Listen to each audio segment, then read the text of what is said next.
देश में लोकसभा चुनाव का शंख बजने के बाद सभी प्रत्याशी दमखम के साथ चुनावी मैदान में सभी चुनौतियों को स्वीकार करते हुए उतर चुके हैं। जहां भाजपा इंडिया गठबंधन को पूरी टक्कर देने के लिए तैयार है, तो वहीं इंडिया गठबंधन किसी भी तरह चुनावी मैदान में अपनी रणनीति बनाने में कोई कसर नहीं छोड़ रही है। देश में चुनाव हो और हम संबल लोकसभा सीट की बात न करें, ऐसा तो हो ही नहीं सकता। ये सीट कई मायनों में अहम मानी जाती है। जहां इसको सपा का गढ़ कहा जाता है, तो वहीं मरहूम सांसद शफीकुर रहमान वर्ग का किला भी कहा जाता है। अगर बात करें यहाँ के चुनाव की, तो अब तक यहाँ यही माना जा रहा है कि सपा और भाजपा की यहाँ जोरदार टक्कर होने वाली है।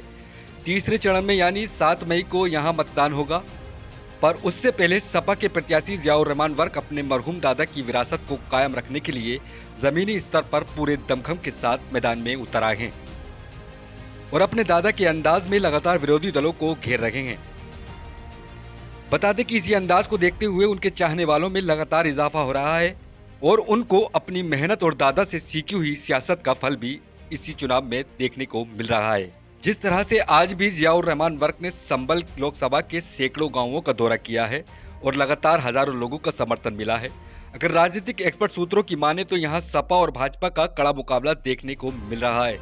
जियाउर रहमान लोगों की पहली पसंद बन रहे हैं। लोगों का यह भी मानना है कि अगर जियाउर रहमान इसी तरह मेहनत करते रहे, तो संबल सीट से एक अच्छी जीत हासिल कर सकेंगे। ब्यूरो रिपोर्ट, हुकूमत एक्सप्रेस।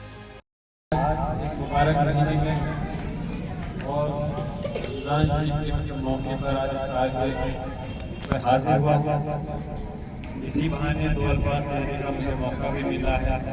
हमारे प्रधान जी भी देख रहे थे। वैसे कोशिश करूंगा मैं अभी इंशाल्लाह कि दोबारा आपके दरमियान में हाजिर हूं। ऐसी तरह बात करेंगे। इलेक्शन लोकसभा का काफी बड़ा है, 5 विधानसभाएं हैं और उस वक्त जो दादा मेरे पर सरपरस्ती रहे वो भी काफी एरिया की ओवर करते थे। अब इस टाइम सारी जिम्मेदारी मेरे ऊपर है। इस लोकसभा के इलेक्शन के मौके पर आप सभी हजरात पहले भी अच्छे वोट दिए हैं, लेकिन मैं फिर भी यही कहूँगा कि ये इलेक्शन और इलेक्शनों से काफी जुड़ा है। इसको आपको और हमको समझना होगा कि जो लोग, खासतौर से भारतीय जनता पार्टी के लोग, जो आपस में बांटना चाहते हैं और राज्य के नाम पर या किसी भी दूसरी चीज पर आपस में वोटों का बंटवारा करने के लिए दूसरे प्रत्याशी मैदान में उन्होंने उतरवाया। लेकिन आप और हमको ये समझना होगा, इस तरह हमें हर सूरत के हाल में भारतीय जनता पार्टी को रोकना है।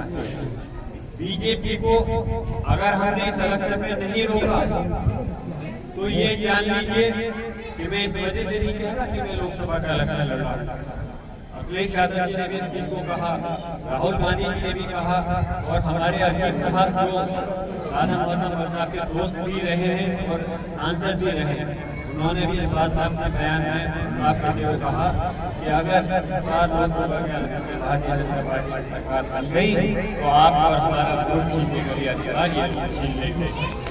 एक हमारी बात है वो तो हल्का करते जा रहे हैं।